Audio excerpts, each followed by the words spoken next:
La mesa redonda dedicada a grandes colecciones españolas y su importancia, con un elenco de brillantes ponentes, lo más granado y lujoso que tenemos en la numismática institucional española.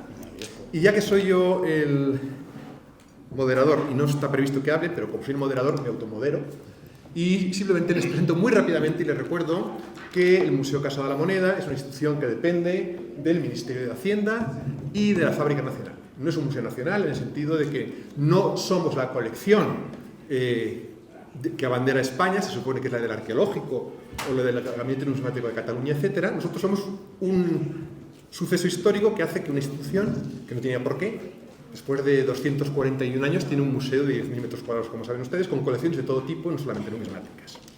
Bueno, nosotros nos tenemos que remontar a 1771, que es cuando la necesidad de un equipo de grabadores hace que se cree una escuela de grabado, un estudio de grabado, para tener suficiente equipo para acometer la reforma monetaria que vería luz en 1772, la gran reforma monetaria de Carlos III. Bueno, Tomás Francisco Prieto es el encargado de llevarla adelante, y en 1872, en diciembre, fallece Tomás Francisco Prieto. Con una magnífica colección histórico-artística se le permite importar todos los libros que quisiera, la enciclopedia francesa. Independientemente del tema filosófico o teológico, la enciclopedia francesa no hay que olvidarse que era el compendio del saber universal, con tomos dedicados a cualquier cosa que se les ocurra. Cómo se hacen las monedas, cómo se hacen los cañones, cómo se hace el papel, en fin. Todo eso es importante para la formación de nuestros grabadores y se permite que Prieto se traiga una enciclopedia completa, más cantidad de libros de todo tipo. Bueno, fallece Prieto y la Corona decide que se haga una selección de su patrimonio histórico-artístico, mucho de ello ya pagado por adelantado por la Corona, me temo, pero bueno, en cualquier caso, para no liar. Pedro González de Sepúlveda, discípulo y yerno de Tomás Francisco Prieto, se encarga de hacer una selección de todo lo que era de interés para la Escuela de Grabadores de la Casa de Moneda de Madrid, y en 1784 se adquiere esa colección a la viuda. Adquisición que se paga, se abona con el bolsillo secreto de Su Majestad, lo que llamaríamos los fondos reservados. Queda mejor bolsillo secreto de Su Majestad porque si aplicamos la terminología del 19, fondo de reptiles, queda tremendo. Bueno, en 1840 hay otro gran momento de incorporación de grandes colecciones al museo, que es cuando Mariano González de Sepúlveda, hijo de Pedro, vende. Nosotros hablamos del legado, pero del legado nada, todo ha sido adquirido. Pero bueno, el legado de Mariano González incluye toda la colección de dibujos, grabados y otros objetos artísticos, numismáticos, medallas de su padre Pedro, la propia de Mariano, e incluso el legado de Roberto Michel, grabador general de Carlos III, escultor de Carlos III, que incluye sus modelos, incluye sus dibujos, incluye su biblioteca, etc. Ven cómo vamos incorporando colecciones de diferente naturaleza que van a ir conformando lo que es el actual museo. En 1867, en el nuevo edificio de la Casa de Moneda de Colón, ya es visitable el gabinete numismático vinculado a la figura del grabador general de Casas de Moneda. Ahí ven lo que era el despacho del grabador general, con el monetario, las colecciones de dibujos, las colecciones de modelos, etcétera, etcétera, etcétera, etcétera. En 1893, desde el punto de vista administrativo, hay un hito importante, y es que se decide modernizar la producción de documentos de garantía y seguridad y de moneda, y del circulante, y se crea la Fábrica Nacional de Moneda y Timbre, fusionando la Casa de Moneda de Madrid, que desde 1868 ya era Casa Nacional de Moneda, porque se suprimen todas las demás casas de moneda que saben ustedes con el gobierno provisional. Barcelona dura un poquito, pero vamos, todas se suprimen, y Madrid pasa de ser una más a ser la Casa Nacional. Bueno, esa Casa Nacional se fusiona con la Fábrica Nacional del Sello, que hacía sellos de correos y timbres desde 1850, y nacemos como Fábrica Nacional de Moneda y Timbre. Bueno, en 1965, después de largo periodo de diseño y construcción de las nuevas instalaciones, y de diseñar y decidir que querían tener el museo más grande del mundo en lo suyo, se abre al público en la nueva instalación de la FECA de Madrid, en la calle Jorge Juan, el actual museo. Actual museo, cuando yo me hice cargo de él en 1988, tenía 53 salas. Hoy día tiene 18. Y solamente con esas 18 sigue siendo la exposición permanente más grande del mundo en lo suyo. Bueno, pues eso explica que tengamos tantísimas diferentes colecciones desde el punto de vista de artes gráficas o desde el punto de vista de metal, monedas, medallas, tarrá, billetes, lotería, quinielas, documentos de garantía de seguridad, colección de pasaportes, colecciones de DNIs, hasta de tarjetas telefónicas. No, quiero hacerles ver ahí el magnífico decusis, que es la moneda más grande jamás emitida por Roma, que saben que hay 3 o 4 ejemplares en el mundo, el Museo Británico, que es falso, por supuesto, el del Banco de Italia, que es falsísimo, de hecho lo citan y ni siquiera lo fotografían, por si acaso, y el nuestro. Yo siempre cuento como anécdota que seguramente llegó un representante del Museo Británico, llegó a Roma, la Roma del siglo XIX, y dijo: ¡ay, queremos un decusis! Y un italiano atento a los deseos británicos dijo: no se preocupe, que mañana tiene usted 2. Y aparecieron los 2. De hecho, son primos hermanos, el del Banco de Italia y el del Museo Británico. Vamos, por no decir vitalinos, univitalinos. Bueno, pues termino mi brevísima presentación sobre el Museo Casa de la Moneda, que está abierto a sus visitas y a su dinero a través de nuestra tienda. Les recordamos que coleccionar moneda es cultura. Y para mí es muy importante estar aquí, porque aquí representamos instituciones, ustedes representan al mundo del coleccionismo y al mundo del comercio, muchos de ellos. Hablar de coleccionismo, hablar de comercio y hablar de mundo numismático, yo sé que a algunos les sube el colesterol. Nosotros como institución amamos a los coleccionistas porque todo objeto de la FNMT con M coronada es susceptible de ser coleccionado. Nuestra producción desde 1989 sustituye la medalla por la moneda de colección y va evidentemente dedicada al mundo del coleccionismo a través de nuestra importante red de distribuidores, con lo cual nosotros encantadísimos de atender las necesidades de inversión de nuestros amigos los coleccionistas. Además, no hay que olvidarse que es la única vinculación que tiene la Real Casa de la Moneda con el ciudadano. Todos los demás productos tienen un cliente oficial y nosotros no podemos intervenir. Cuando me llaman para preguntarme sobre un billete, es que ni respondo. Tienen que ir al Banco Central Europeo o al Banco de España. Si me preguntan sobre un problema con un sello de correos, palidezco, pero les mando a correos. Nosotros no opinamos, somos la puñetera imprenta. Salvo en las monedas de colección, que es el vínculo, el contacto con la realidad de los ciudadanos, y devolvemos a la ciudadanía lo que ellos nos entregan, pero no a través de los presupuestos generales del Estado, porque nosotros no dependemos de ellos. Nosotros dependemos de que la fábrica nacional gane o pierda. Entonces, las últimas adquisiciones, como la gran colección Falani de moneda itálica fundida, se ha comprado con el presupuesto y el deseo de la fábrica nacional. Nuestra ministra, la ministra de Hacienda, solamente ha tenido que opinar en el sentido de adelante, en plan suave. Que ya es suficiente. Tú puedes, esto como siempre decimos de la revolución, tú puedes hacer la revolución con el ejército, sin el ejército, pero no contra el ejército. Pues yo lo mismo, puedo hacer una compra con la ministra, sin la ministra, pero no contra la opinión de la ministra, evidentemente. Pues vamos a empezar, por tanto, con grandes colecciones españolas y su importancia. Y el primer interviniente es don Bartolomé Mora Serrano, catedrático de la Universidad de Málaga, que nos va a hablar sobre las grandes colecciones de moneda hispánica.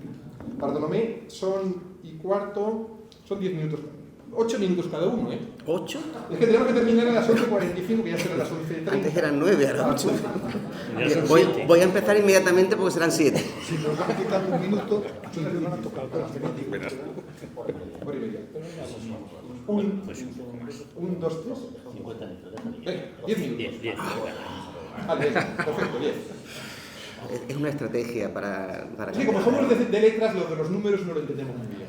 Pues muy bien, muchísimas gracias a todos ustedes, en primer lugar, por asistir a esta mesa redonda, en segundo lugar, a Jesús Vico y a su equipo, y por supuesto, a pesar del poquísimo tiempo que tenemos, le tengo que dar las gracias a don Rafael Feria y al Museo Casa de la Moneda. Mi intervención es desde un punto de vista historiográfico, es decir, voy a hablar muy rápido, a propósito de la importancia y el interés que en España han tenido las monedas y evidentemente se han coleccionado. Aquí ya se ha dicho en la introducción de don Rafael Feria que evidentemente la moneda es un objeto coleccionable, la moneda es muchísimo, pero evidentemente en función del alto valor simbólico, político, económico, en fin, social, religioso, pues siempre ha atraído la atención de los estudiosos. Si me pasas el mando. Ahí está, Vale, muchas gracias. Entonces, desde ese punto de vista, yo quería resaltar estas cuestiones que evidentemente siempre tienen detrás un valor económico, porque las monedas no se entregan normalmente gratis, sino que tienen un valor crematístico más o menos importante. El de Cusis prefiero saber no saber lo que ha costado, pero desde un punto de vista cultural, ¿qué duda cabe, como se ilustra en estas tres imágenes, con que la moneda tiene un atractivo, ha tenido siempre un atractivo. En la alegoría de los sentidos, pues la vista está viendo un monetario, entre otras cosas. Por supuesto, desde un punto de vista histórico, la excepción ibérica, que en este caso es hispánica o española y no portuguesa, pues tiene mucho que decir a propósito de la trayectoria y la evolución de las colecciones numismáticas españolas, de moneda antigua, hispana sobre todo, hasta el siglo XIX. Y, por supuesto, la creación de las academias, sobre todo de la Real Academia de la Historia, su gabinete numario, de lo que aquí tendremos cumplida en referencia, tienen un papel muy importante dentro de este fenómeno de las colecciones. Claro, esta excepción española tiene una frase lapidaria que de vez en cuando hay que soltar, de don Antonio Agustín, príncipe de los numismatas españoles, como se le describió acertadamente hace ya bastantes años.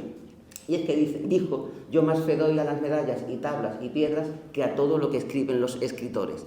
Los escritores antiguos, se está refiriendo, como les denominaban, a los Plinios y Estrabones.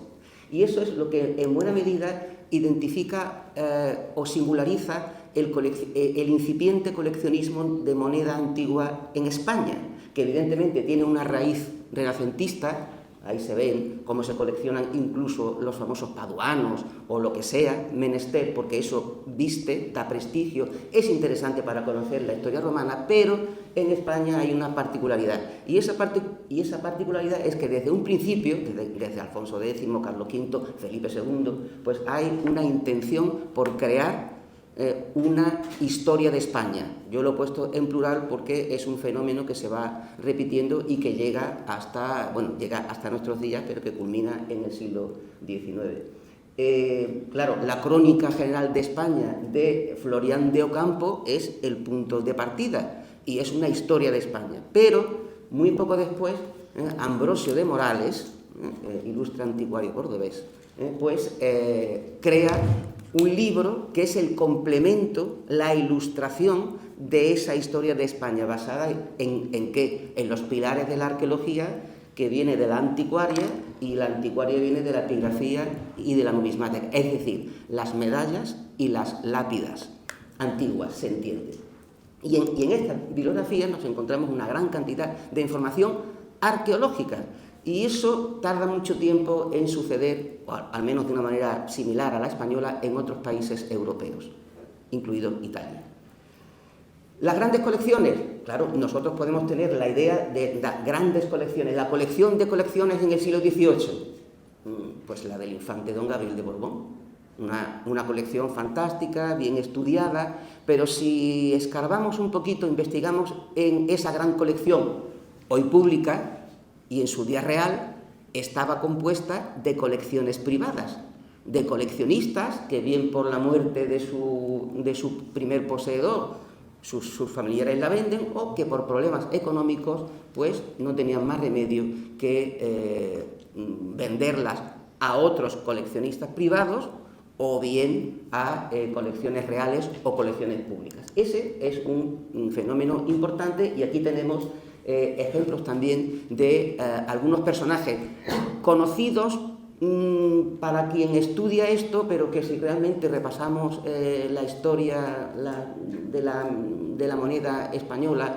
que se puede reproducir leyendo las medallas del padre Flores, que luego se ilustrará, pues podemos ver una gran cantidad de colecciones, y entre ellas fue muy famosa la de el caballero don Pedro Leonardo de Villaceballos.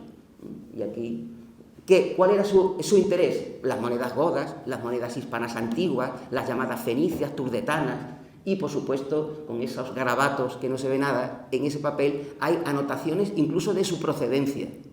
Esto no es normal, no interesa solo, tengo una moneda de Gades, no, si acaso conozco la procedencia, mejor que mejor. Y evidentemente, como ya les he comentado, y paso rapidísimamente, el curioso monetario del padre Flores, que a su vez es una fuente de estudio de esas colecciones privadas y también de su propia colección, que luego fue dispersada por motivos desagradabilísimos en el contexto de la invasión francesa.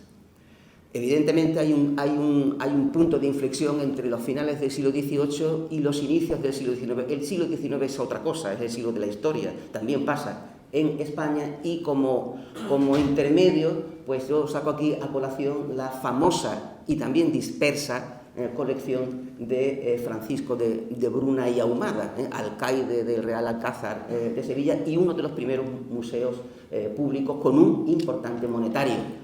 El contrapunto sería, y no está muy lejos de aquí, bueno, está en Madrid, el famoso gabinete de antigüedades con sus monetarios del Instituto Valencia de Don Juan.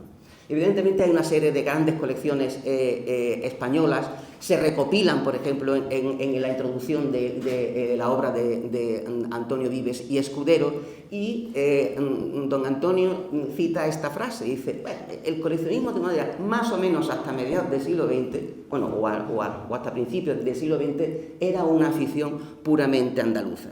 Si cogemos la obra de don Antonio Delgado y Hernández y empezamos a repasar, es cierto que hay una enorme cantidad de colecciones que vienen de Andalucía, donde evidentemente hay una riqueza de moneda muy importante y grandes colecciones, pero evidentemente hay otras que no lo son. Y como motor de muestra, pues la famosa colección Vidal Quadras, que era una de las más importantes de Europa y por supuesto la más completa de España. ¿Qué ocurre? Y voy concluyendo, no sé por dónde voy, pero seguro que voy mal. Esto es un... ¿Tienes 6 minutos todavía? Ya puedes respirar. Se me ha sometido a tal presión.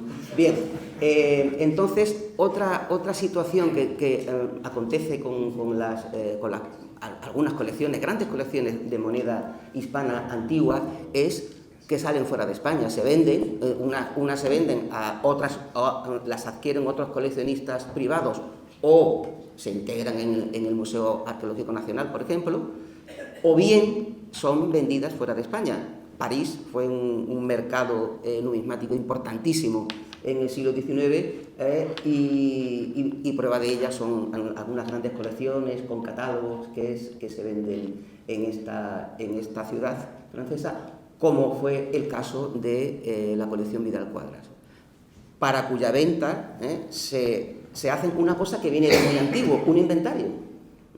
Un inventario, en este caso, no científico, sino un inventario, en fin, crematístico. Es decir, qué es lo que hay, cuánto puede valer y qué es lo que podemos obtener por ello. Sin embargo, otros inventarios más antiguos eran un poco más eruditos y más vinculados a esa tradición española del Renacimiento. Otra gran colección muy interesante es la colección Rubio, de don Joaquín Muñoz y Rubio, Rubio y Muñoz, que acaba en parte en el gabinete de numismática de Dinamarca.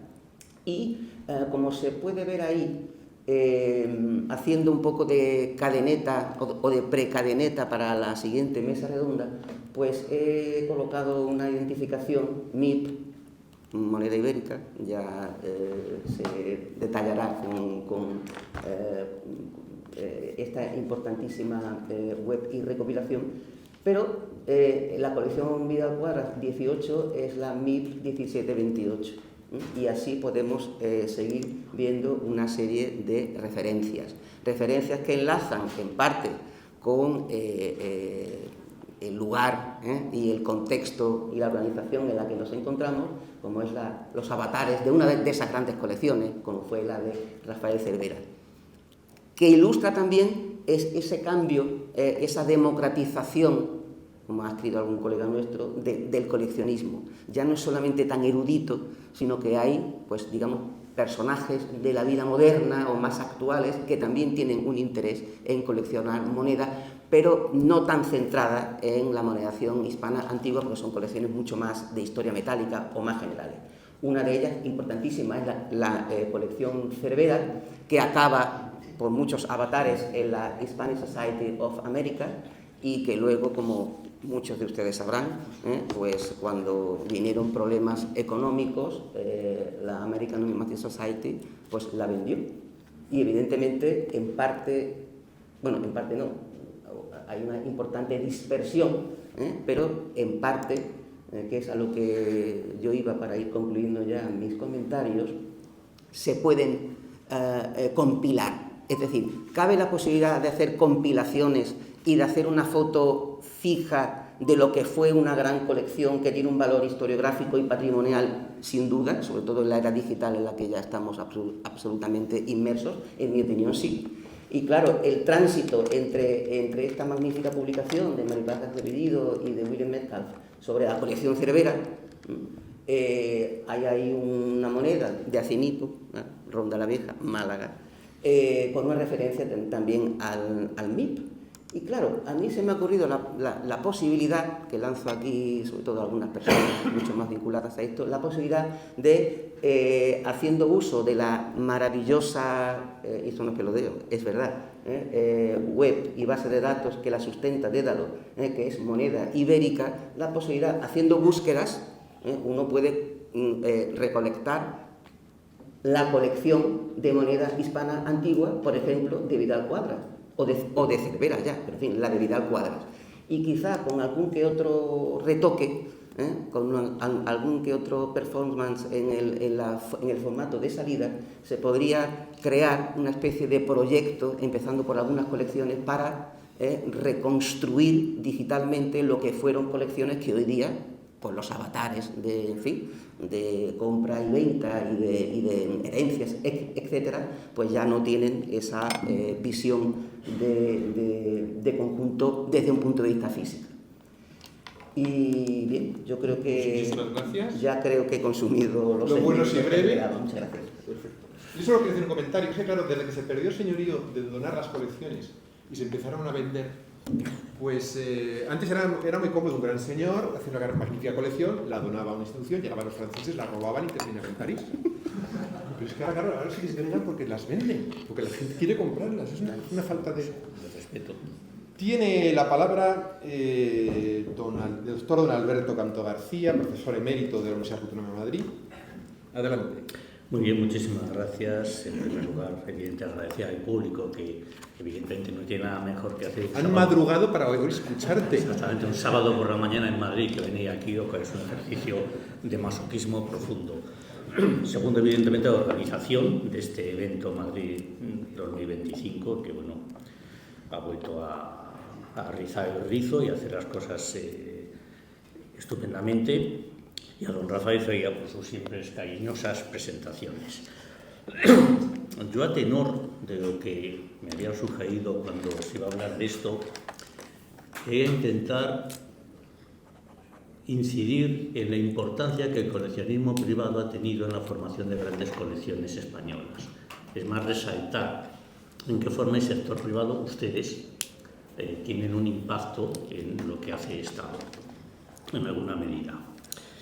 Y en el caso de la moneda islámica, que es lo que es, que empieza cuando empieza y se dedica a lo que se dedica, pues tiene bastante importancia.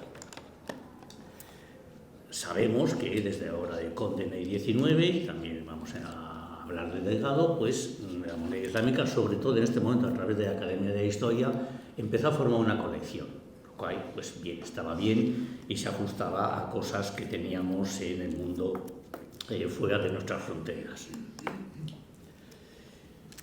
El punto de inflexión, evidentemente, fue la figura de don Antonio Delgado, con su magnífica obra inconclusa, evidentemente, y que no se llegaron a hacer pruebas de imprenta, pero no se llegó a tirar por los motivos políticos propios de este país. Pero, sin embargo, fue el primer intento de sistematización que, digamos, la apuesta de largo de la numismática hispanoárabe en calidad, en concepto y realmente, pues, como decía Diego Francisco de Codera, el padre de la numismática hispanoárabe. Yo la primera vez que vi esta cita dije, pues, ¿por qué lo llamará? Porque prácticamente no conocía nada de Antonio Delgado, y luego, pues, años después, en colaboración con el señor Tofik Ibrahim, pues pudimos hacer la edición de sus estudios, que realmente pues fue un bombazo en cuanto a representar lo que se sabía y lo que se podía haber hecho en el siglo XIX. Realmente agradezco mucho que no lo hiciese, porque si lo hubiese publicado en el XIX, que se dedicaba a la moneda hispánica o a los borbones, a alguna cosa de este tipo.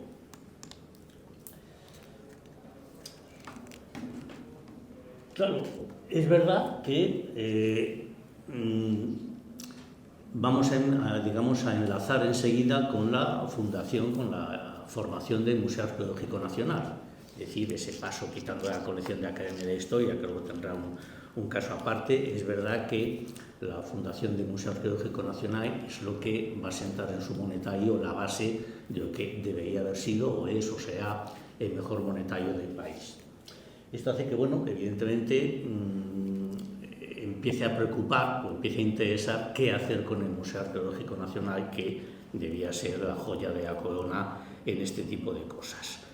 Lo que había venido de las colecciones islámicas previas que se incorporan de patrimonio al Museo Arqueológico es lo que es, nada excepcional, pero bueno, era el comienzo de una parte realmente muy interesante de lo que se podía haber hecho. En otros países ya se estaba trabajando intensamente en los catálogos de moneda islámica y nosotros estábamos un poco a caballo entre qué decidir en cómo plantear nuestros estudios. Y sin embargo, el primer catálogo de moneda del Museo Arqueológico Nacional fue el catálogo de monedas arábigas.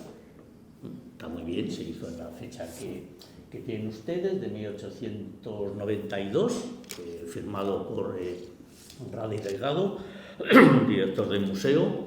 Está muy bien porque en 1892 se hizo el primer catálogo de moneda árabe del Museo Arqueológico Nacional y no han vuelto a hacer otro. Bueno, pues, una idea de cómo avanza o cómo se mantiene el ritmo de publicaciones en algunas instituciones. Pero bueno, está bien, tuvo su importancia. La figura de Radi Delgado, pues evidentemente es uno de los grandes arqueólogos españoles y a él se le encarga que supervise esto, pero Radi Delgado muy honradamente sabe que él no puede hacerlo, él no es un especialista en moneda islámica, a pesar de quien hay en el museo, y evidentemente decide apoyarse en los que realmente saben en este momento. Y se apoya en dos personas que no hace falta presentar. Por un lado, en don Francisco Codea y Zaidín, fundador, como también se dice, de los modernos estudios de moneda andalusí, y en don Antonio Vives Escudero. Prácticamente sin comentarios. Maestros, sabios y sobre todo coleccionistas. Entonces, el catálogo del Museo Arqueológico Nacional de 1892, prácticamente redactado por Codea y Vives, intercambiando su información continuamente bajo la supervisión o con el visto bueno de Rada y Delgado. Esto es muy importante porque realmente depende de eso y además depende de, como dice el propio Radi Delgado, hablando de don Antonio Vives, no pertenece al museo ni aspira a más recompensa por sus trabajos, a ser útil a su patria y a la ciencia numismática que tan dignamente cultiva. Esto es muy bonito, todo esto sale muy bien a Radi Delgado. Se podría matizar un poco, luego veremos cómo acaba la colección Vives y en qué condiciones, y no es tan bonito, pero no es que no sea bonito, es más real, pero está muy bien. Para la introducción del catálogo está muy bien contar estas cosas. Ahí tienen una graciosa viñeta que está en el Instituto Valencia de Don Juan, en el que se presenta a don Antonio Vives sentado con un cartel que dice, bueno, el mallorquín aljamiado, se venden todo tipo de cosas, de objetos, cacharros, cerámicas, monedas, antigüedades, y en un lado dice eso de, ¿cómo es exactamente? Se vende melinita contra museos arqueológicos, la especialidad de la casa. Es decir, Antonio Vives vivía en un mundo del intercambio de negocio y de antigüedades y los museos arqueológicos se estaban convirtiendo en una competencia desleal. En fin, pero bueno, simplemente no es ni mejor ni peor, es reflejo de una época y nada más. Esto es como es una caricatura divertida entre amigos y no tiene mayor importancia, pero nos muestra otras facetas. Además, el Estado en ese momento decidió la compra masiva de algunos hallazgos de monedas para para incrementar la colección del Museo Arqueológico Nacional. Y para variar se encargó a don Francisco Codea, que se desplazase, me imagino que con dietas o con comisión o con algo, porque no era personal del museo, para que comprase las 2 monedas de 2 grandes hallazgos en Andalucía. Luego el museo se apoyó en un especialista de reconocido prestigio para que pudiese componer mejor su colección. Y luego vino la segunda de las grandes jugadas. Vives vende su colección al Estado, o el Estado compra la colección de Vives. Oficialmente toda, no es verdad, Vives vende cosas fuera de España, Vives vende cosas a otras instituciones, pero una gran parte de la colección acaba en el Museo Arqueológico Nacional, y el famoso catálogo manuscrito de la colección de Imán de 1915, pues es obra de Vives también, que durante un tiempo trabaja en el Museo Arqueológico Nacional, como una especie de conservador azonoe, extranumerario, no es del cuerpo, en fin, pero ahí está. Por lo tanto, hasta la fecha el Museo Arqueológico Nacional dependía en gran medida de lo que el sector privado, tanto la colección Vives como los asesoramientos de Vives y Codea, habían hecho en ellos. Es verdad que al mismo tiempo los hallazgos en el siglo XX de moneda a través de las intervenciones arqueológicas han sido muy numerosos, y evidentemente a los museos españoles, sobre todo a algunos museos andaluces, les han entrado enormes cantidades de monedas producto de intervenciones arqueológicas. Eso es verdad, aunque sean muchas, sean repetidas y sean abundantes. Y es verdad que se han publicado series de catálogos modernizando, digamos, nuestro conocimiento, la Academia de la Historia, la misma Casa de la Moneda, en fin. Esto simplemente es un reflejo de lo que se va haciendo. Evidentemente, mucho y en colaboración con el sector privado, también hay que decirlo.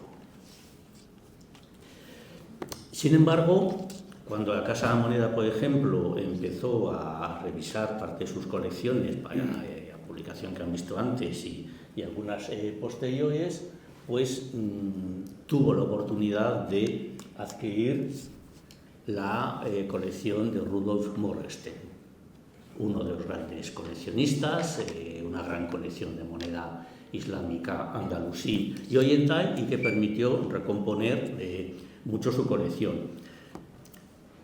Había cantidades de monedas repetidas, pero sobre todo cualitativamente es lo que supuso un salto enorme. Es decir, ahí se ve la cantidad de monedas de oro que entraron, es decir, en comparación con lo que tenía el museo. Es decir, en moneda oriental y en algunas series españolas, lo importante no fue la cantidad, sino la calidad. O sea, cualitativamente el museo mejoró muchísimo con la intervención, la compra y adquisición de una colección privada que evidentemente con su tiempo, su dinero y su conocimiento se había formado a lo largo de mucho más tiempo. Y finalmente podríamos comprobar cómo ha pasado un siglo y pico, al igual que ocurrió con la Vives, otra gran colección de moneda islámica, la Tonegawa, en estos momentos se está subastando, y el Estado está haciendo un gran esfuerzo para incorporar las piezas que estima pertinente a su colección. Con esto, con esta breve historia, lo que quería comentar es que realmente en la moneda islámica es uno de los casos en los que el sector privado ha tenido un impulso más decisivo. 3 grandes colecciones, Vives, Morgenstern, Tonegawa, se han incorporado 2 de ellas completas, otra parcialmente, según la selección que hace el Ministerio, a museos públicos, y por lo tanto han incrementado nuestras colecciones. Si no fuese por esa intervención del sector privado, esto se hubiese perdido. No hay ninguna vuelta de hoja. Y sobre todo la calidad es lo que ha dado el salto importante. Hemos mencionado otros esfuerzos, pero que el sector privado ha hecho lo que no ha hecho el sector público en efectos de difusión y divulgación. Y muchísimas gracias por este breve comentario. Yo tengo que agradecer tanto a Tofik Ibrahim como a Alberto Canto. Yo soy de Antigua y todo lo que pasa del 476 me produce estrés. Aprendí que las monedas andalusíes, ponías la moneda y las orejas del conejo para arriba. Eso es anverso. A mí fue un descubrimiento trascendental. Y por eso nos animamos a hacer este gran proyecto. Dios enseña al que que no sabe. Alberto lo ha terminado antes de ayer. Sí, más o menos. Más o menos. Tiene la palabra don Antonio Roma Valdés, que saben ustedes que es fiscal especialista en temas de patrimonio histórico y uno de los grandes, por no decir el más gran especialista que tenemos en la actualidad de moneda medieval castellana. Hago la puntualización para evitar problemas. Muchísimas gracias, querido moderador, pero voy a sacarte todos los arpullidos del mundo porque yo del 400 hacia atrás no entiendo nada. Pero también hay conejitos con la cabeza para arriba en medieval. Pero sí, bueno, el vellón es muy dañino, eso sí es verdad, ¿no? Bien, efectivamente yo voy a hablar un poco de lo que es el coleccionismo, porque es verdad que aquí hay una transformación histórica evidente. Es decir, antes del siglo XIX, esto de hablar de moneda medieval, de moneda moderna, española, lo que sea, era muy residual y aparecía en los registros de colecciones. Yo tengo guardados tanto los coleccionistas como los registros de colecciones que se han ido publicando y, oye, como era gente que coleccionaba de todo, compraba de todo, pues le metían en un lote y aparecía cualquier cosa que no era antigua. ¿Por qué? Porque a todos les encantaba la antigüedad y todos, como decía muy bien, pues Bartolomé con anterioridad, siempre escribían de la antigüedad porque era la manera de rescatar el Renacimiento y es el neoclásico. Y todo esto es lo que sucede. Muy excepcionalmente aparecían referencias a moneda de otras épocas. El bonito tratado que publica en 1681 Lastanosa. Lastanosa escribe un tratado sobre la moneda medieval aragonesa, la moneda jaquesa. Un tratado extraordinario, modernísimo. No es de 1681, lo podría publicar hoy perfectamente, sin ninguna duda. Es decir, es un tratado que bueno, pues muy evidentemente se refiere a la moneda medieval. Y también ha mencionado a Bartolomé tanto los trabajos del padre Flórez como de Velázquez, que eran los que fueron modernizando lo que era la moneda visigoda. Extraña excepción en lo que es el tratamiento de la moneda antigua, ¿no? Es decir, porque no había ningún interés en la moneda antigua. Pero es verdad que hay que esperar al Renacimiento, al romanticismo, y se produce a mediados del siglo XIX la confluencia de varios factores. Primero es verdad el romanticismo, el redescubrimiento de la Edad Media, el orientalismo, el redescubrimiento de todo lo árabe, y aparecen también las grandes colecciones. Y aquí sí quiero hacer que ya hay grandes colecciones que están ahí y que podemos ver un poco cómo se estructuran, esa forma de comprar todo. Pedro Crulli, en 1795, publica su propia colección, el Museo Cruliano, y en 1842 se subasta durante 3 meses seguidos la colección de Francisco García de la Torre, que había sido ministro de Justicia en los años 30 del siglo XIX y que es una colección de más de 30.000 monedas. Todos los días en una casa de Madrid, ahora toca esta, ahora toca la otra. Y fue un espectáculo descomunal que dirigió un anticuario francés que se llamaba Gallard, que también tenía su propia colección de moneda española, que se fue subastando, por cierto, en los días siguientes, y a la que acudieron Francisco Barte, a la que acudió Rubio, que lo ha mencionado antes Bartolomé. Acudieron un montón de personas a ir adquiriendo esas colecciones que luego han ido acabando en otras regiones. Es decir, ya podemos hablar de cierta trazabilidad de colecciones de cierta antigüedad. Aquí, en el siglo XIX, se produce ya un interés por las monedas papales y las medallas papales, por las medallas de proclamación, y estas se coleccionan tanto en América como en la península ibérica, y es muy interesante, y sobre todo ya empiezan a aparecer los estudios de moneda medieval de Salat en Cataluña, y sobre todo cuando se publica el Hayes. Alois Hayes era un ferroviario francés que fue ingeniero ferroviario. Algunas de las líneas de ferrocarril que conducen entre el centro de la península y el norte de la península son obra suya, que nos queda, aunque no lo sepamos, de Hayes, pero publica una gran colección. No aparece como de los que pican en la colección de García de la Torre, pero estoy seguro de que compró allí. Compró muchas monedas que acabaron, por cierto, en la colección de Vidal Cuadras. Es importante porque a partir de aquí se transforma y ya se despierta el interés absoluto por la moneda medieval y por la moderna española, por estas otras clases de monedas. Y es interesante porque empiezan a aparecer, también hay una evolución comercial muy interesante. Ya no solo se intercambian o acuden a un comerciante que sabe que vende monedas y le compran todo esto, no, ya la gente empieza a sistematizar las colecciones. Hay un comerciante en Madrid que es Valentín Gil, que entre 1883 y 1888 distribuye por correo sus catálogos de subastas, muy elementales, una línea, y esta línea es dinero de Alfonso I de Aragón, Hayes 2.1. Es interesante, por ejemplo, sabemos de un coleccionista gallego que lo que hizo fue comprarle algunas monedas a Valentín Gil. ¿Y cómo lo hacía? Blanco Cicerón le escribía, oye, de la lista la 1040 y la 1042. Valentín Gil, de vuelta de correo, le mandaba las improntas de las monedas. De vuelta de correo, compraba las monedas y de vuelta de correo le mandaba las monedas compradas. Algunas personas hicieron también sus propios catálogos duplicados, de sus duplicados. Lo hizo un señor en Toledo, dos señores en Toledo, uno Braulio García, otro Moraleda, que eran los dos médicos. Lo hizo un comerciante aragonés en Zaragoza de paños que se llamaba Barril, cuya colección la compró después Jordana de Pozas, que después se vendió en Aureo aún en el año 2000 y se publicó en 1892 ese listado de duplicados. Lo que quiero decir es que ya hay un coleccionismo científico muy interesante preocupado por monedas mucho más modernas que esas horrorosas de la antigüedad que tanto os gustan a algunos, pero es lo que hay. Me gusta mucho que esos coleccionistas, algunos de ellos empezaron a hacer sus registros de sus colecciones. Yo he visto el registro individualizado manuscrito de la colección de Lastanosa, que eso ya se me caían las lágrimas cuando lo pude ver, pero algunos en el siglo XIX hacían sus propios álbumes con sus improntas. Es decir, lo hizo Delgado para componer su tratado de moneda antigua, lo hizo. Yo he visto las improntas, lo hizo una señora que se llama Ángela Mayol, con muchas monedas antiguas, residualmente monedas castellanas, alguna más moderna, etc.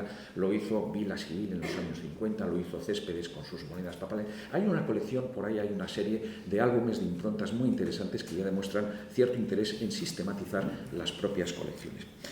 Y es verdad que tenemos un conjunto de monedas que ya van pasando de colección a colección y aquí es donde se producen las grandísimas colecciones. De todo, pero ya de una manera sistemática. Las más grandes han aludido a Vidal Cuadras. Vidal Cuadras era un comerciante de algodón y otros productos que, aunque era oriundo de Cataluña, era oriundo de Barcelona y a la que después volvió, hizo gran parte de su carrera en Cuba. Su formación la hizo en Cuba. Algunas monedas cubanas, hay colecciones en Cuba muy interesantes, de moneda antigua que acaban vendiéndose en Estados Unidos, algunas de ellas, ¿no? Y de monedas papales y de monedas de proclamación. Es interesante esto. Pero la colección es magnífica, es descomunal. Compra la colección de Hayes y lo que hace ya es fotografiar todas las colecciones. Esta es la grandísima colección. Y es verdad que Huntington también compra varias de esas colecciones, la de Herrera, pero hay otras colecciones que va adquiriendo y su colección de moneda de todos los periodos se ha distribuido en los años 2010-2011, ¿no? Pues por Jesús Vico en España, pero también se ha vendido en la parte portuguesa por separado, etc. Son colecciones descomunales que lo tienen todo, y lo tienen todo en abundancia, en calidad y en rareza. Son impresionantes. Son las colecciones de referencia, pero hay otras muchas. Han hablado de la de Osma, o van a hablar también de la de Osma a continuación, la de Junice dos Santos, que era un portugués que tenía mucha moneda medieval española, muy interesante, muy rara. Hay muchas de estas colecciones que se forman en el siglo XIX, las que se forman en España, se venden muchas en Feugerben en Francia, en Hoffmann en Francia, en Schulman en Francia, en Schulman en Holanda. Es decir, se venden esas colecciones, esos catálogos de colecciones españolas de ese periodo son francamente interesantes y ya se fijan mucho en moneda española, la de Mayans y Ciscar. Es decir, hay un conjunto de la de Ciscar en Schulman, es de 1912, creo yo, la de Elvis es de 1906, etc. Son muchas colecciones las que se forman ahí. Hay una curiosa colección que es la de Carles Torrelrà, que se publicó en 1936, no con ánimo de venderla, sino que era la gran colección de moneda de oro que estalló la Guerra Civil porque se publica en 1936, casualmente la colección se encontraba fuera de España, la tenía López Villasante, y López Villasante al parecer la distribuyó pues luego se intentó recuperar y una de estas cosas. La colección de Vidal Cuadras pues se ha ido vendiendo también durante un periodo muy felizmente con los tejuelos que indican el origen, muchos de ellos proceden de Hayes. Pero sobre todo el mundo cambia a partir de la Constitución, vamos a entenderlos. Yo luego tengo que salir a defenderla y me van a excusar que no me quede a continuación, pero lo mío es el Estado de Derecho y soy muy sensible con esta situación. Las publicaciones de modernos catálogos y sobre todo ya una sensibilización hacen que las colecciones españolas, las formadas en España, se especialicen mucho. Ya no son colecciones generales. Solo por citar algunas de las más recientes de moneda española, moneda medieval o de moneda española reciente, la colección Sastre, que es también muy general, muy interesante, pero quiero destacar tres, ¿no? Quiero destacar la de Antonio Orol. Antonio Orol se centra mucho en moneda de Galicia, pero se centra sobre todo en moneda medieval. Una colección enorme, muy bien formada, con un criterio y un rigor tremendo, porque además era un científico. El catálogo pues lo tienen ahí, lo tienen ahí, que soy uno de los autores.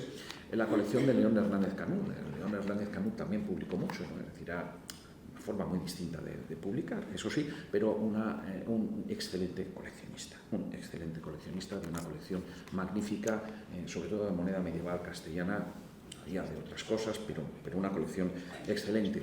Y otros coleccionistas ya con otros intereses, Javier Verdejo Siches, que era un psiquiatra avilesino,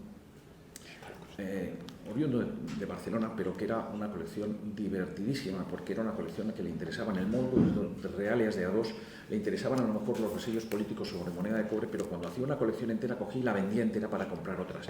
Tenía sus monedas papales o sus medallas papales o sus medallas de proclamación, quiero decir, y sobre todo de la ceca de Segovia Vieja. Era un coleccionista absolutamente excelente. La colección de moneda moderna es excelente. Hay otras de personas vivas, pero en estas no quiero entrar. Sí quiero hacer un poco este reflejo de cómo evoluciona el coleccionismo y cómo muchas buenas prácticas a la hora de coleccionar enriquecen el patrimonio común de todos. Nada más. He terminado. No, ya he terminado. A mí me dijiste 10 minutos y yo soy opositor. Miedo me da a mí tenerte en un juicio. Y además tengo el récord del mundo de bidicción a velocidad. O sea que... Yo antes de dar la palabra al siguiente ponente, quisiera hacer solamente un comentario, porque estoy aquí viendo la cara de todos ustedes. Muchos de ustedes son coleccionistas, espíritus sensibles. Están pensando, ¿qué harán mis hijos o qué harán los cabrones de mis nietos con mi colección? Es un problema permanente. Yo les ofrezco la posibilidad de que descansen en su casa con tranquilidad, que se sientan satisfechos, no como esos del 19 que vendían las colecciones, que era una ordinariez. Estamos abiertos a todo tipo de donación privada. Incluso hasta podemos regalar algún libro a cambio, alguna cosa así, pero sobre todo para que se sientan confortables con su vida. Una caja de manolitos. Con su será por manolitos. Tiene la palabra el profesor doctor don Martín Almagro Gorbea, anticuario perpetuo de la Real Academia de la Historia, cargo que comparte la perpetuidad con el Papa. Solo tengo una ligero pega respecto a lo que has dicho, y es que yo soy anticuario perpetuo, pero todos mis antecesores han pasado a la historia. Lo cual indica que el título no está totalmente de acuerdo con lo que yo quisiera, pero no por otra cosa, sino porque cuanto más viejo, como es bien conocido, es uno más interesante. Bueno, no, bromas aparte, quiero en primer lugar felicitar a este segundo evento numismático internacional por haber tenido la buena idea de organizar esta serie de conferencias sobre el coleccionismo. El coleccionismo, no hace falta que lo diga coleccionistas, es la base de la numismática. No solo ahora, sino desde el principio. Coleccionismo, el que colecciona, sea lo que sea, ordena. De ahí está el conocimiento, y del conocimiento viene la ciencia. Es imposible pensar en hacer ciencia numismática sin coleccionismo. Es utopía, vamos, es como lo del perpetuo. Vamos. Y, por otra parte, el coleccionismo es patrimonio, es el verdadero patrimonio. Las monedas no se pierden, se guardan. Y cuanto más coleccionista eres, las guardas, si me permiten la expresión, a lo mejor no es acertada, con más pasión, con más interés. Y eso es conservar las monedas. No quiero hacer comparaciones, pero a veces el mundo público, es decir, los museos, no tienen esa capacidad de vinculación. Sí, hay conservadores que las monedas son como suyas, y hay que reconocérselo y admirarlo, pero siempre el privado eso lo da por descontado. Y entonces no son dos cosas incompatibles, al contrario, son dos cosas que si se manejan bien constituyen el verdadero patrimonio numismático español o de donde sea. Pero yo tengo que hablar de la medalla, de las monedas y medallas de la Academia de la Historia.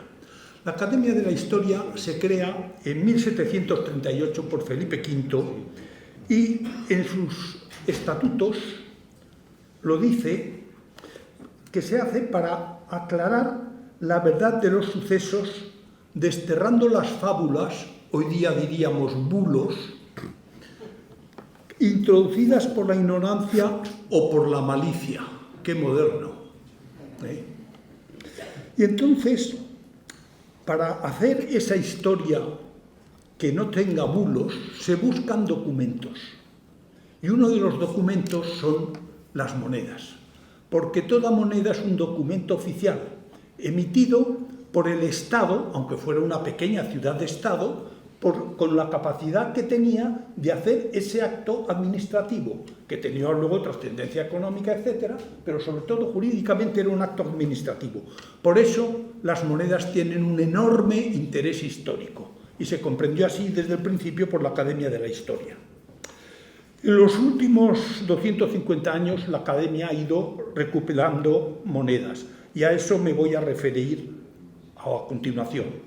Y hasta inicios del siglo XX se puede decir incluso que ha sido la institución que ha tenido más interés por los estudios numismáticos, aunque no fuera de la forma sistemática con que se realizan hoy día. Luego, a lo largo del siglo XIX, fue viendo que sus instalaciones eran limitadas, fue pensando en la creación de un Real Museo de Antigüedades, que después de la Revolución del 68 acaba siendo acaba siendo el Museo Arqueológico Nacional, con muchas vicisitudes. Para la colección de monedas de la Academia fue fundamental el paso de Fernando VI, que donó una pequeña colección de monedas suya, de su propiedad, a la Academia para iniciarla y estimularla a hacer la colección. Y detrás de esto seguramente estaba su preceptor, que había sido un jesuita francés de la Borgoña, el padre Panel, Alejandro Panel, que fue el que diseñó los magníficos monetarios que todavía se conservan. Tenemos incluso los recibos del ebanista madrileño que los realizó, de estilo Luis XV, sobrio, y que todavía utilizamos para guardar las medallas de la Academia. El Gabinete de Antigüedades, por tanto, se debe marcar en la serie de fundaciones borbónicas que cogen la tradición de las cámaras de tesoros del Renacimiento, que se organizan en el siglo XVII ya con las academias como cámaras de antigüedades, y que a partir del siglo XVIII se convierten en el Cabinet de Médailles, por ejemplo, de la Bibliothèque Nationale de Francia, y a imitación de ella en la colección de medallas que había en el Palacio Real y que acabó pasando a la Biblioteca Nacional y finalmente al Museo Arqueológico Nacional. Un edificio que tiene por un lado los libros y por otro lado los objetos de cultura material, porque con los dos se hace la historia, cosa que a veces pierden de vista un lado y el otro. Felipe V dio su colección de monedas, empezó a hacerse esa colección y para cuidarla se pone el cargo de anticuario, esa cosa tan pintoresca que tenemos que acabo de comentar. Y el primero fue Pérez Pastor, que según los estatutos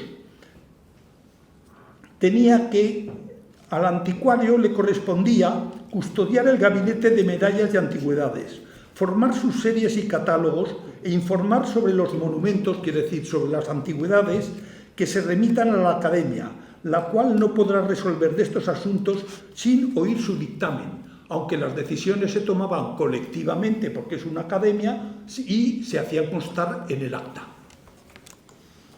Es interesante que esta tradición sigue y se impulsa sobre todo por Rodríguez Campomanes, que a fines del siglo XIX ya consigue una colección de 12.000 monedas, comprando colecciones anteriores, como estamos comentando siempre, la del Marqués de la Cañada, la del Conde de Saceda, la del Marqués de Belsunce, que se decía que era la mejor después de la colección real, aunque esta línea que impulsa Campomanes se ve truncada por la invasión napoleónica, en la que sobre todo las magníficas series de medallas de proclamación, que evidentemente era la mejor del mundo, desaparecen, buena parte todavía están en París, pero ha sido un robo terrible, pero no mayor que el que supuso que el gobierno robara las monedas de oro del Museo Arqueológico Nacional en la República.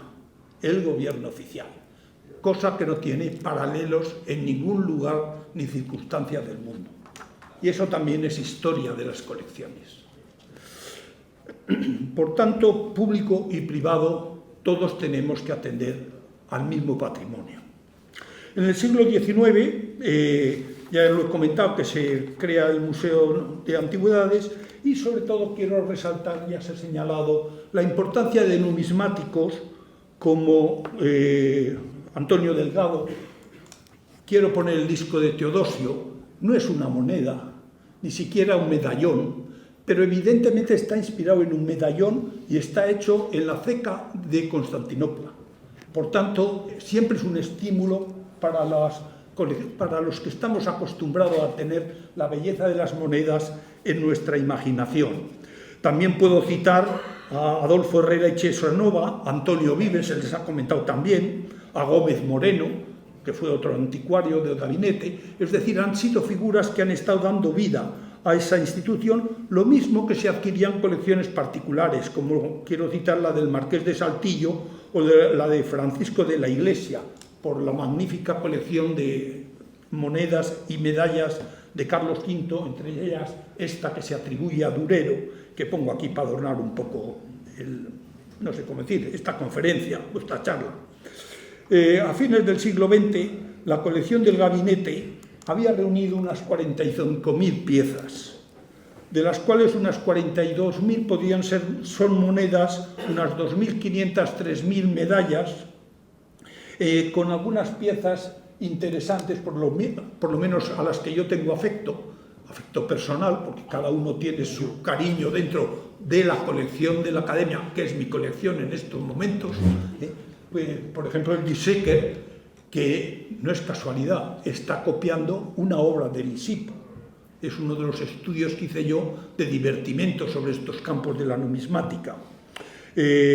O también las monedas de los denarios de Quintana Redonda, que aparecieron con un casco y en unas ánforas romanas, que es otro de los pequeños detalles que consiguió guardar la Academia de estos hallazgos dispersos.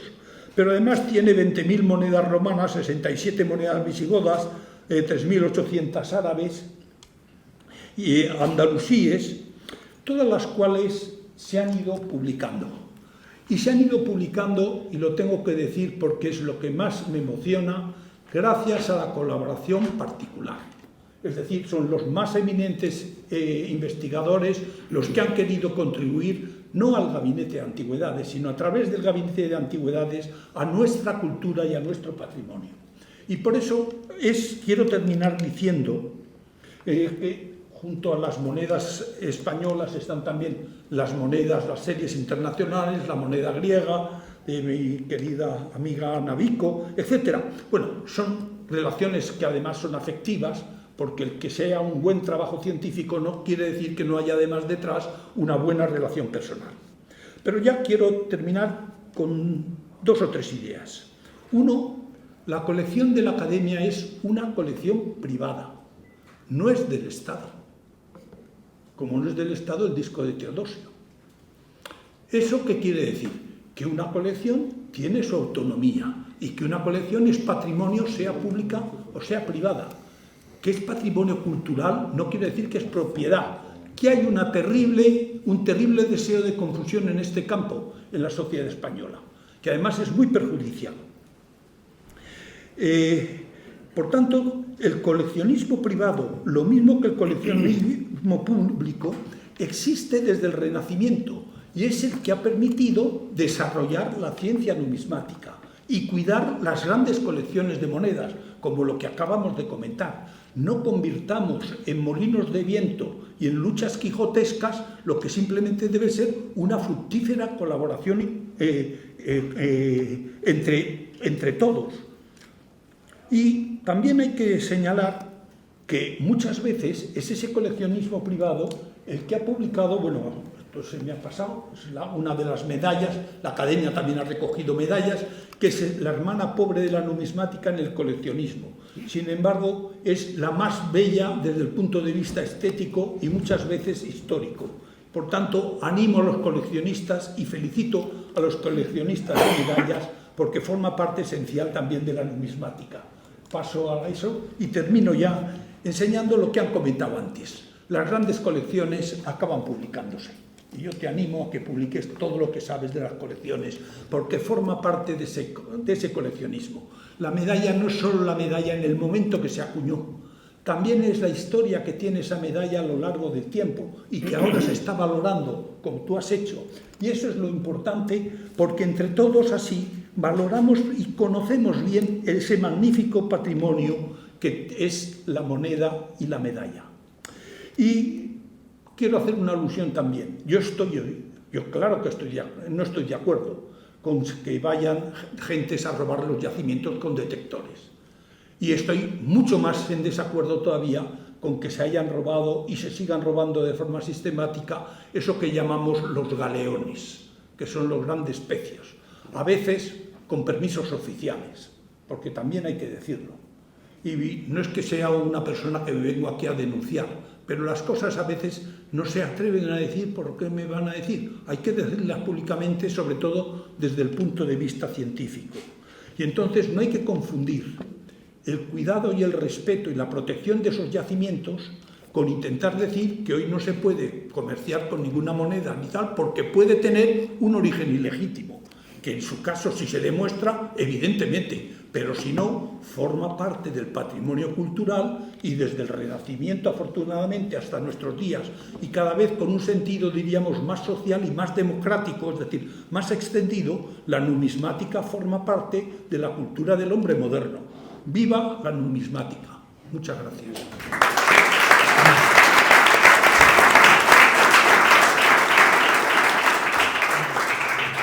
Solo quería hacer un breve comentario.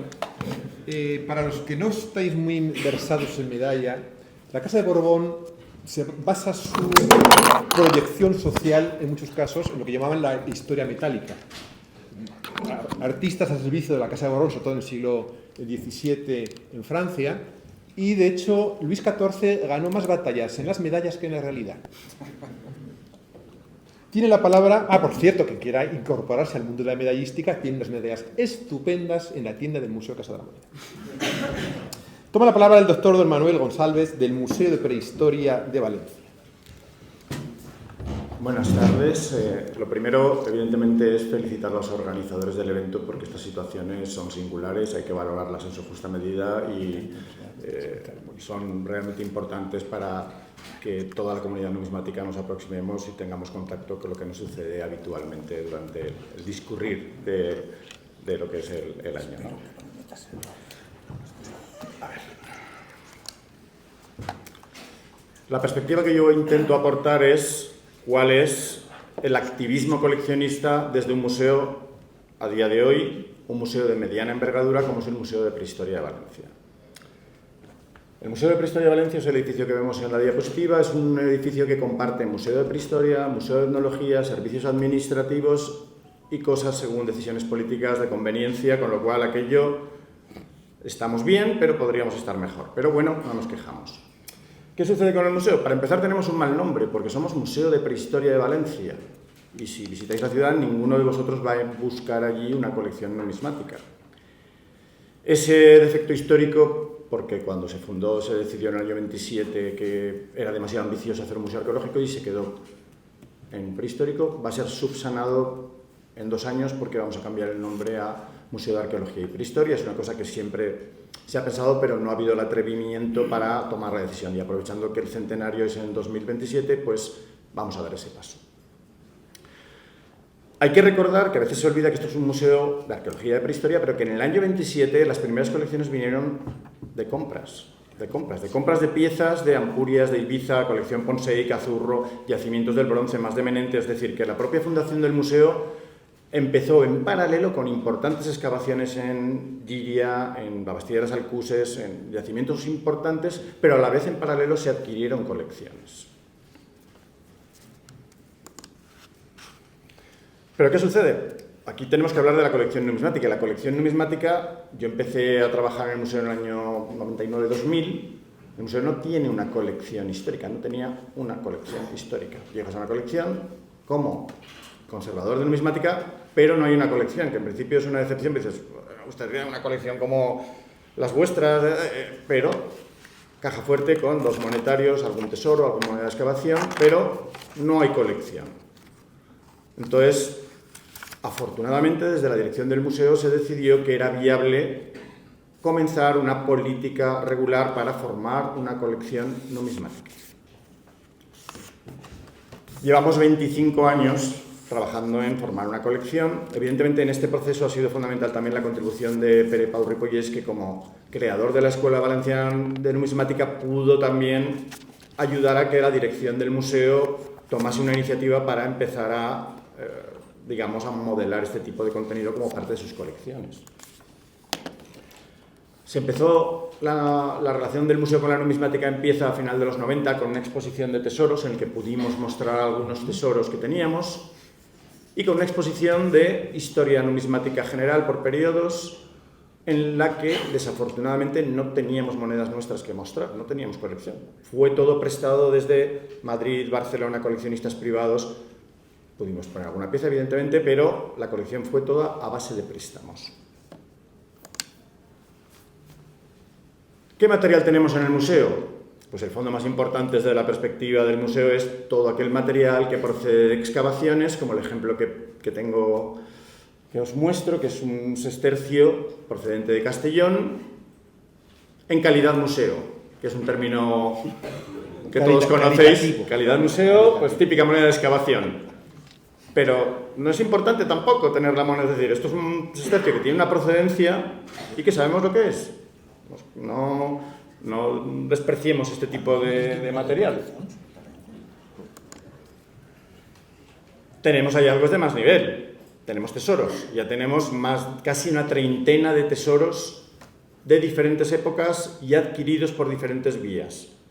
Muchos tesoros han aparecido en excavaciones, otros tesoros han sido donados, otros tesoros han sido adquiridos vía compra, pero la mayor parte proceden de excavaciones. Este es el tesoro de Requena, del que el museo conserva una cuarta parte de lo que apareció en su momento, porque apareció derribándose una escalera en un palacio y, por suerte, al derribarse la escalera, el que estaba moviendo la pala puso la pala encima de una parte de las monedas y se preservaron. Las demás se evaporaron. Tenemos museos, tesoros muy importantes. Tenemos el tesoro de Giria, que son 6.000 denarios, es uno de los tesoros de denarios más importantes de Europa. Parte está en el museo y parte está en el museo de Giria. Esta relación con los museos locales es importante. Tenemos el tesoro de Santa Elena, 2.000 piezas de oro, 2.000 dinares y fracciones, que es un tesoro de referencia también a nivel mundial. Tenemos el tesoro de Croats de la calle Libertad. Todos estos tesoros también se caracterizan porque han aparecido en sus excavaciones, 2 de ellos han sido encontrados en el último minuto, de casualidad, porque claro, los tesoros estaban escondidos. Entonces tú no puedes vaciar una habitación y esperar encontrarte el tesoro puesto con una flecha señalando aquí está. Es decir, hay que exceder los límites de una excavación normalmente para descubrir un tesoro que está escondido.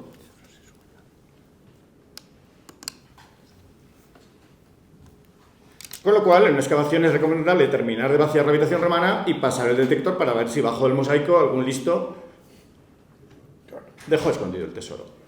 En el museo tenemos un detector de metales para aquellos arqueólogos que no disponen de uno y depositan sus materiales en la excavación, ofrecerles el servicio y que cuando termine el trabajo nos lo devuelvan. Pero no queremos que nadie tenga la excusa de no tenía un detector de metales para hacer mi trabajo.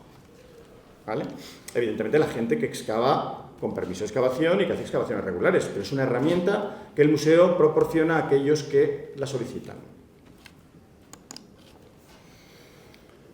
El mundo de la arqueología es lo principal para nosotros, pero también tenemos otro tipo de donaciones. Esto es una donación del Servicio Diocesano de Misión sí.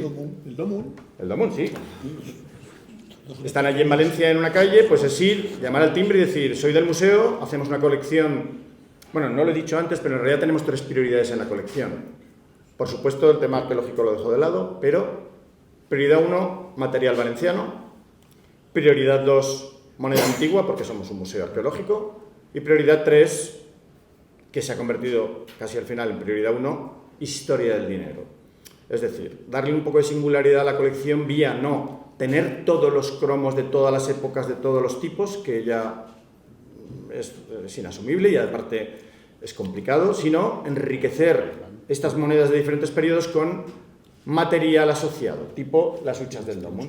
Con lo cual, en una visita allí, pues es hablar con la gente de allí, proponer que es un destino favorable para estas huchas, descender a un sótano con bidones llenos de huchas y elegir las que veis en la foto.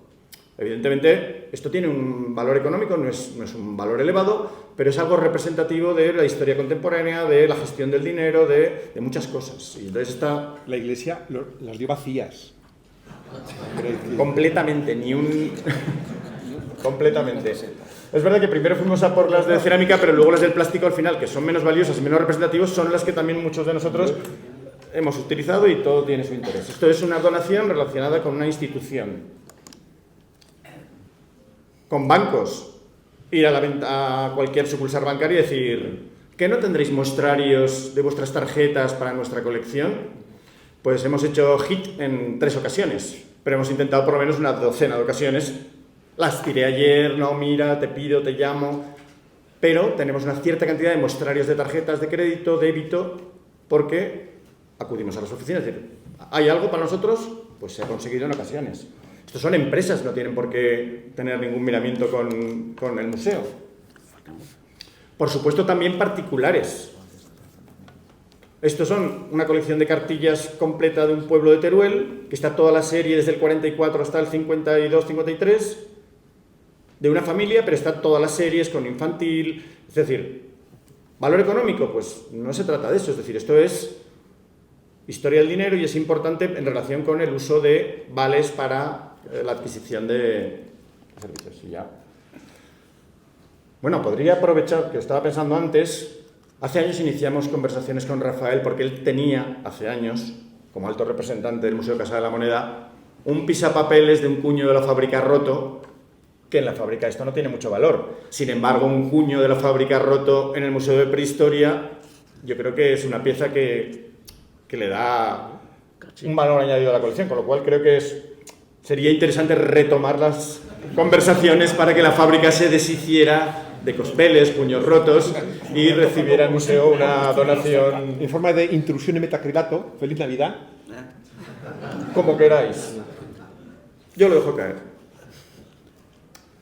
Recientemente el fichero de trabajo de investigación de Pere Pau Ripollès, las fichas de investigación, toda la colección de yesos, es decir, ya no solo interesa el dinero, interesa también la historia de la investigación. Se lo ha quitado de encima.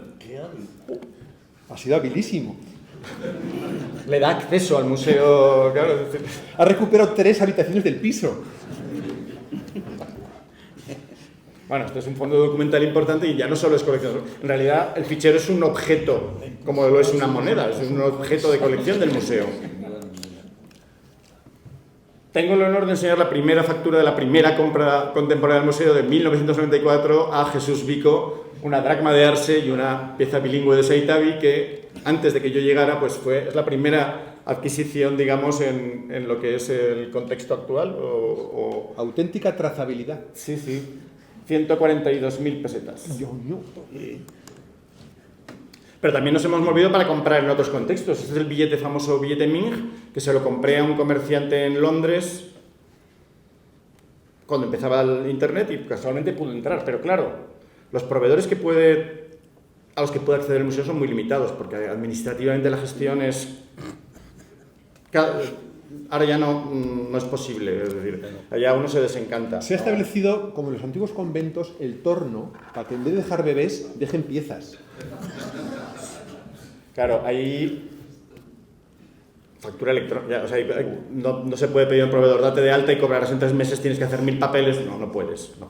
Entonces es un problema, pero no podemos adquirir todo lo que nos gustaría adquirir, no por presupuesto, aunque no tengamos mucho, sino por una simple rutina administrativa que no está a nuestro alcance. ¿Quiere leer el billete? ¿Quiere leer el billete? Se lo leo. Timing. Arriba. Timing. Y de derecha a izquierda, 1 yuan.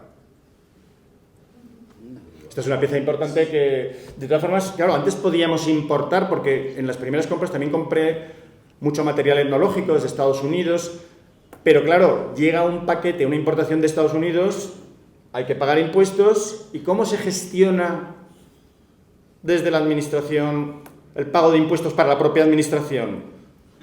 Eso es imposible, pero fui con los catálogos del museo, te haces amigo de los oficiales, y al final ellos te rellenan, pero es complicado. Yo antes compraba tirando por medio y ya sin contar con la junta de calificación y ya nos han pillado. Ahora quieren saber todo. Pues cada vez es más Eso difícil. que no pagan ni un euro, pero quieren saber todo. Cada vez es más difícil. Compramos billetes locales, porque es valenciano, porque es material contemporáneo. Estos son compras que hacemos. Hemos adquirido algún tesoro contemporáneo también que ha aparecido en la casa de la familia de los que siguen ocupando. Y esto es una compra excepcional que hicimos hace años en condiciones también excepcionales por una conjunción planetaria, que es el tesoro de Armuña de Tajuña, que era propiedad de Gonzalo Cores. Son 1.600 piezas de plata que estamos en proceso de estudio y es un tesoro que estaba declarado antes de que saliera de patrimonio. Entonces pudimos acceder a este tesoro y en realidad este tesoro no se compró tampoco como una cuestión, es decir, lo pudimos comprar porque teníamos un contacto estrecho con Gonzalo Cores. Entonces al final el contacto personal es el que hace, no se sabe cómo hubiera acabado este tesoro, pero hizo que esto pudiera acabar en el museo, porque Castilla-La Mancha tampoco los museos pues, no tenían la posibilidad de adquirirlo y entonces pues acabó en Valencia.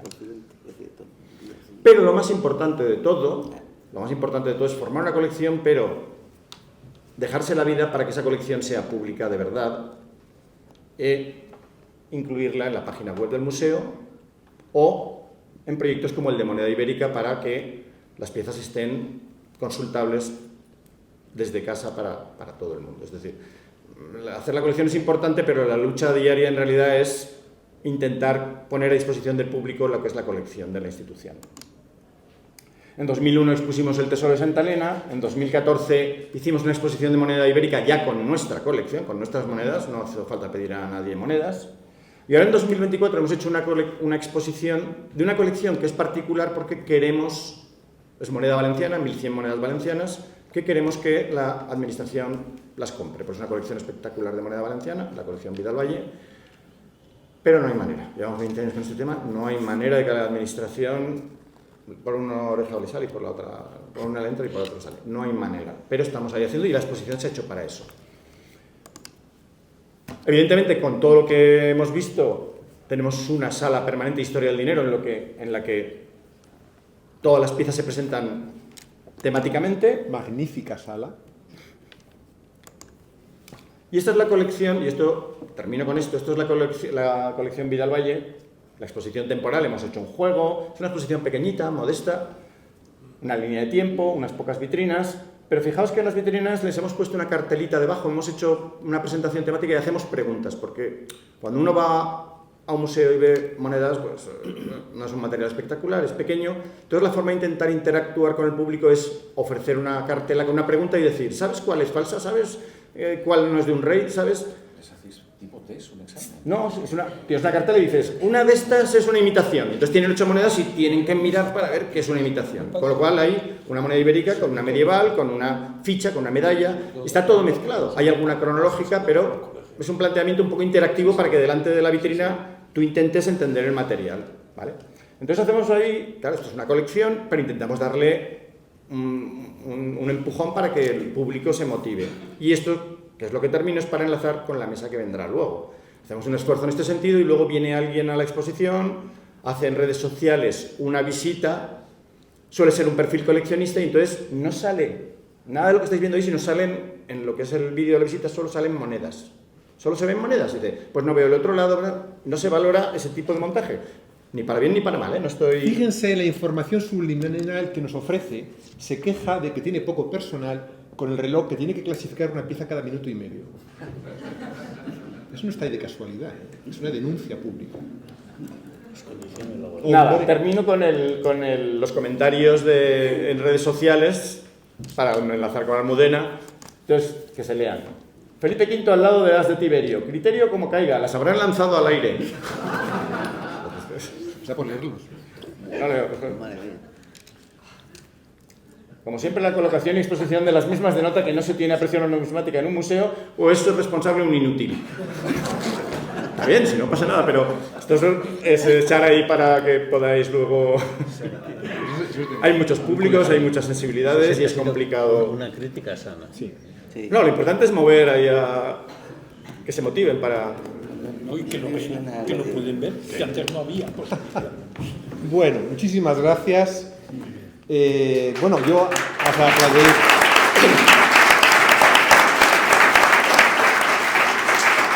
Yo antes de darle la palabra a ustedes, que es lo interesante de este encuentro, solo dos comentarios muy rápidos.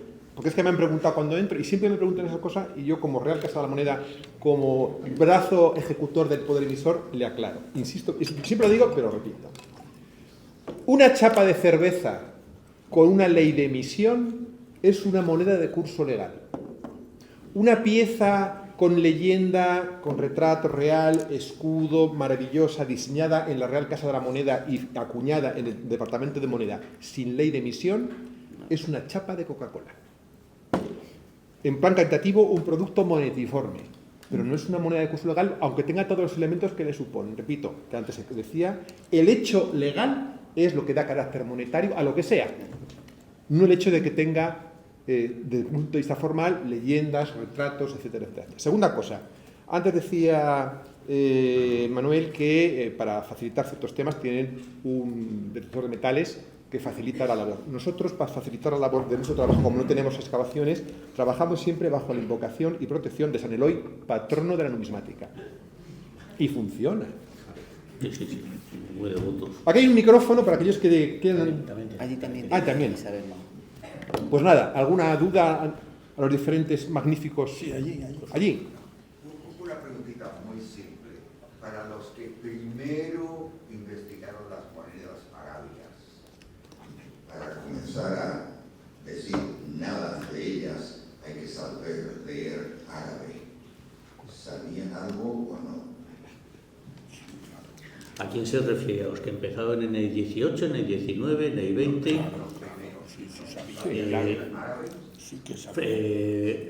Delgado estudió árabe para trabajar con su colección, Francisco de Correa era catedrático de árabe, Vives no decía pero también lo sabía, evidentemente los especialistas que han trabajado con moneda árabe en mayor o menor medida, la mayoría de ellos sabían algo parte de árabe para trabajar con las monedas.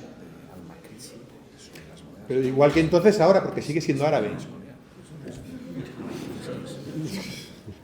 Lo de las orejitas para arriba, no me conozco. El dibujito.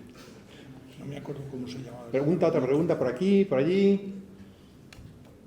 Están en una oportunidad única para aclarar sus dudas. Ahí, en la primera fila. Que va el micrófono. Sí, primero daros la enhorabuena porque la verdad es que os habéis complementado todo perfectamente, me ha gustado muchísimo el profesor. Además habéis dado una imagen muy coherente y muy completa de lo que es la historia monetaria de España. Yo de luego doy la enhorabuena y pienso que habéis hecho una labor formidable. La pregunta no tiene nada que ver al respecto, pero sí que me deja un poco descolocado. Lo habéis tocado de alguna forma como cachondeo, pero tiene su fondo no tan cachondo, y es el tema de las donaciones. Quizá Antonio nos pueda contar más sobre todo Rafael. A mí se me ha dado todo tipo de experiencias donando, y sobre todo en donar monedas en los mismos sitios en diferentes momentos. Con lo cual dices, si la ley no ha cambiado, ¿qué ha cambiado? O sea, yo en el propio MAN hay monedas en los tejuelos ponen donación de tal. Y sin embargo, la última vez que fui al MAN, a Paloma, le intenté dejar unas cuantas piezas, me dice, no, ya no puedo. Digo, pero ¿cómo que no? Si te he dejado miles durante tiempo. No, ya no puedo, porque ahora tengo que ir con la factura y con...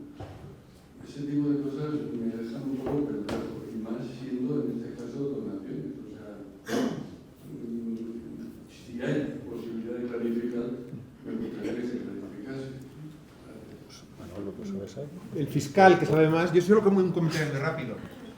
Claro, nosotros no somos un museo dependiente de cultura, Y claro, a veces suena un poco heavy hacer una donación al Ministerio de Hacienda.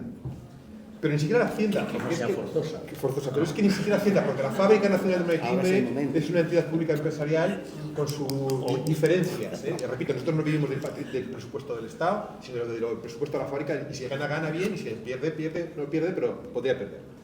Pero lo que sí es cierto es que lo que ha ido complicando las cosas es lo que yo llamo el susto administrativo. Entonces hay gente que ante la duda de que le puedan decir es que ni toser. La burocracia. ¿Cómo es? Ahí está. Luego, por ejemplo, hay donaciones que quieren luego hacerse una desgravación. Eso ya es la de Dios. Porque tiene que aprobarte la donación de la que necesita la Junta de Calificación del Ministerio de Cultura. Entonces yo en algunos casos cuando viene alguien y dice, mire, tengo esta cosa, antes que me pillaran. Tome usted, muchas gracias, le hago un certificado, no lo puede usted desgravar y a cambio le regalo un libro. ¿Qué quiere usted que le regale? Porque claro, el hacerlo de que a cambio de luego vaya usted con el papel Hacienda y se desgrave por valor de 80 euros es una pesadilla. Pero para nosotros y para él. Claro, al principio ha cambiado últimamente, no sé si la ley o por lo menos la reglamentación interna nuestra, en el sentido de que antes éramos más libres, comprábamos sin ningún problema, pero como pagaba la fábrica, ¿para qué voy a andar molestando a la Junta de Calificación? Que en el fondo pues, es por cotilleo lo que te van a decir. No. Ahora ya quieren que todo pase porque realmente nosotros somos un ministerio, un museo que depende de un ministerio, igual que Defensa tiene 32 museos. Y entonces se supone que Cultura es el encargado en la administración de coordinar tanto de Administración General del Estado, con sus organismos autónomos como somos nosotros, o autonomías, etc. Se va complicando mucho. Y yo es cierto, buscando la transparencia. Y la transparencia se busca a base de sumar folios a los expedientes. Antes lo que era un folio todo, en fin, ya no se supone que nadie somos decentes, con lo cual no solamente hay que parecerlo, sino que demostrar lo que queda en el escrito, que me parece bien. Pero claro, llega un momento que la gente dice, pues mire, ¿sabes qué digo? Que no le regalo nada. Después tiene usted razón y más a mí me alegra la vida porque es un jaleo su moneda. Pero es que existen diferentes niveles de criterios de transparencia. Sí. Porque las mismas monedas que se me han dicho no te las puedo coger en el MAN, 2 semanas después las he llevado al gabinete de Conalbert y al revés me las ha cogido. Y una semana después las he llevado a César, Asturias, y sí. Entonces, por eso hay transparencias diferentes. No, transparencia es la misma. La cosa es el criterio del donatario. Claro. El donatario puede, con sus criterios, aceptar o denegar. Por lo tanto, siempre te vas a basar en el criterio, en la voluntad de la persona que puede recibir la donación. Es así de sencillo. No tiene un cambio, no hay nada nuevo. Perdón, no sé si por eso yo sí os aconsejo, como el papel es el mismo para una que para 500 piezas, en el tema. donéis 500 de golpe. Que el papel es el mismo.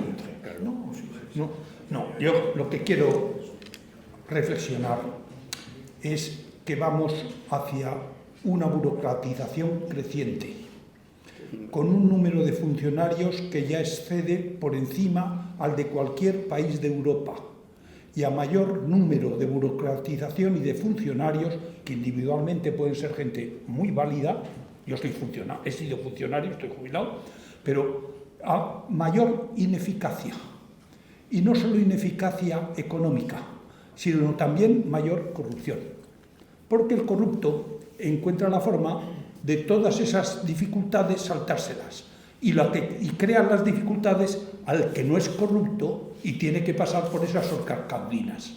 Por tanto, nuestra sociedad hacia el futuro, estamos en una sociedad de la informática, etcétera, etcétera, tiene que pensar cómo aligerar estos sistemas o quedará estrangulada por ellos mismos. Además, con la consecuencia de una creciente ineficacia. Fue la ineficacia la que hundió a la famosa URSS. No lo olvidemos, independientemente de la ideología que yo pueda tener, de que me gusten los comunistas o no, es que los sistemas esos acaban siendo totalitarios e ineficaces. No vayamos por ese camino. ¿Cómo? La imaginación al poder. Yo soy del 68.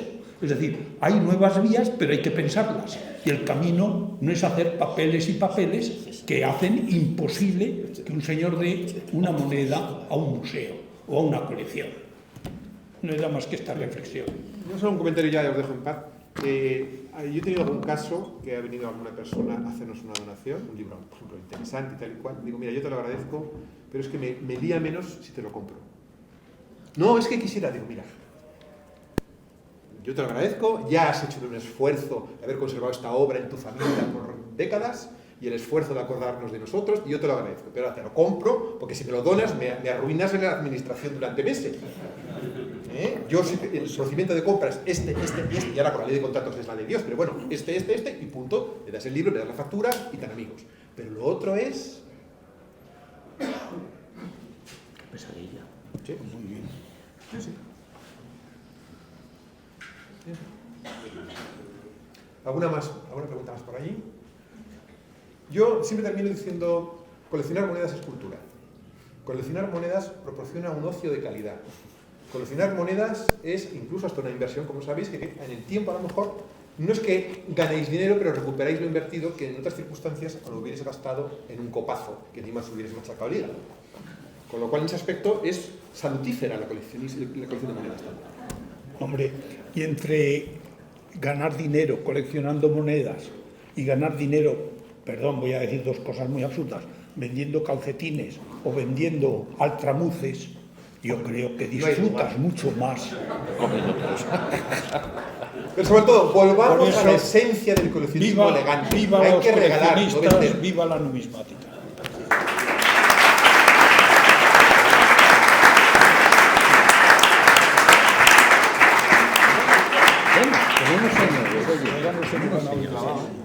Bueno, tengo una hora de descanso.